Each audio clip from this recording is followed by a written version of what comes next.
Montesquieu était franc-maçon. Et ils ont tenu tous les mêmes propos, à savoir que le noir a une apparence humaine, mais Dieu ne peut pas avoir fait un cœur bon dans un corps tout noir. Et que c'est légitime de les vendre. Parce que si on les vend, ça permet à l'Europe de faire le progrès.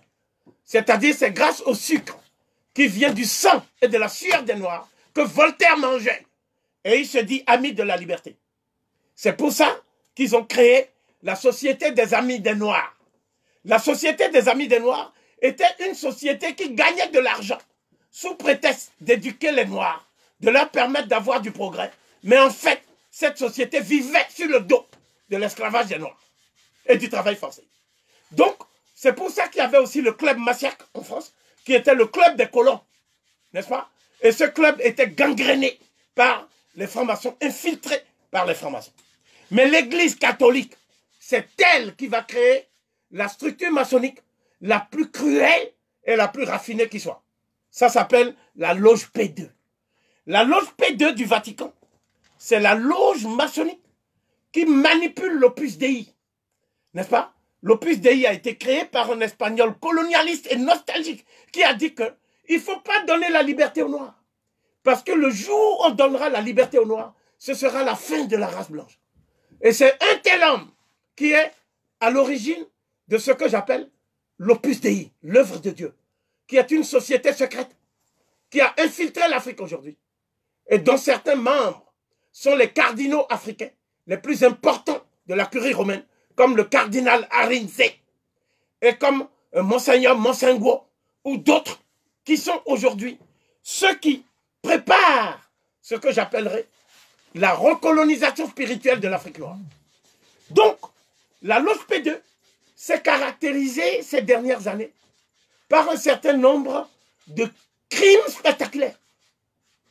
La loge P2 est à l'origine de l'élimination du pape Jean-Paul Ier.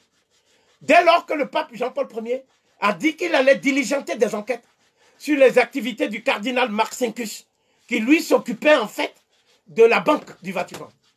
Et on a vu au terme de ces enquêtes que la banque du Vatican recyclait l'argent de la drogue, recyclait l'argent du trafic des médicaments, recyclait l'argent du trafic des armes. Alors même qu'on dit aux gens que le Vatican est au service d'un Dieu d'amour. Et c'est à partir de là qu'on a mis en évidence les liens entre la loge P2 et le cartel de Medellín. Le cartel de Medellín, c'est ceux qui vendaient la drogue en Colombie avec Pablo Escobar.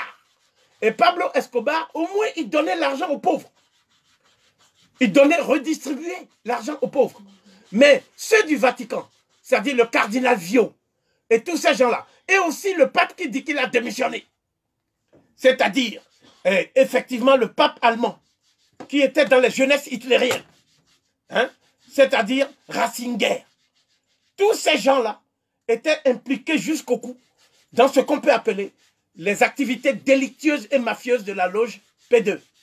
C'est la loge P2 qui, aujourd'hui, gangrène les pays africains et travaille directement avec les loges maçonniques. Alors qu'on vous dit que la franc-maçonnerie et l'église ne s'entendent pas. Mais sur le terrain africain, la franc-maçonnerie et l'église travaillent de concert. Et leur but, c'est de détruire les confréries africaines traditionnelles. Parce que ces confréries africaines traditionnelles qu'on a diabolisées. Par exemple, la confrérie Malinké de Como a été diabolisée. Et le rôle, c'est d'utiliser les enfants des initiés pour infiltrer sa confrérie. Et qu'est-ce qu'on fait maintenant? Il y a une branche d'une confrérie du Gabon. Et cette confrérie a été initiée par les Pygmées, qui ont donné ensuite ces connaissances scientifiques, médicinales, dont parle le doyen Victor Bissengue dans ses travaux sur les Pygmées Aka. Ces connaissances ont été données aux Apindji. Et c'est les Apindji qui sont à l'origine de ce qu'on appelle le rite Bwiti. Je montrerai comment le rite Bwiti est directement lié au rituel pharaonique. Je montrerai que parfois même les formules sont identiques, les connaissances identiques. Et ces connaissances sont sorties du même sanctuaire. Et ce sanctuaire, c'est ce que j'appelle la région des Grands Lacs africains et les sanctuaires de Nubie. Donc, les confréries africaines notamment les confréries les plus combattues en Afrique aujourd'hui, sont au nombre de 4. Il y a une confrérie qu'on appelle la confrérie des Congos, c'est-à-dire les dompteurs de léopards.